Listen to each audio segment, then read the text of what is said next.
morning. It's about a little bit before 10 o'clock, and I'm going to make some pulled pork or pork shoulder or Boston butt, whichever you want to call it. So first things first, I'm going to preheat the oven. Mine only goes down to 275. That's the lowest. I guess I would start at 250 if I could, but I can't. And then all I'm going to do is unwrap my roast. You can do this step the night before if you want to, but it's just fine doing it the same day.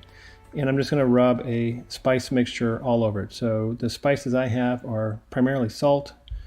Let's see, a little bit of black pepper, some garlic powder, some mustard powder, chili powder, oregano, some basil.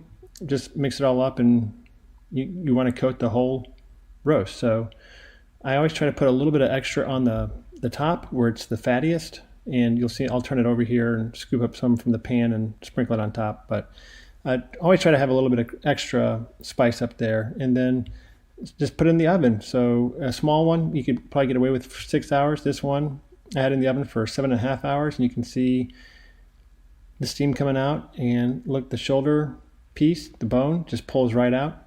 It's a good indicator that it's done. And then the pork pulls apart quite easily. So I generally go through and pull this into larger pieces, and then come back through and kind of shred it again into smaller pieces. So you want to combine all the crunchy blackened pieces with the spice with all the interior pieces, and the same is true of the fatty pieces with the leaner pieces. So after you pull it, you'll want to make sure that you kind of combine it all together so that in every bite or every few bites, ideally every bite, you get a little bit of everything, a little bit of fat, a little bit of spice crunch, a little bit of lean meat, and that's part of what makes it so delicious. And these make great leftovers, which is why I always get a larger roast than I need, because you can come back to it cold or warm it up, and it's great. So that's really all there is to it.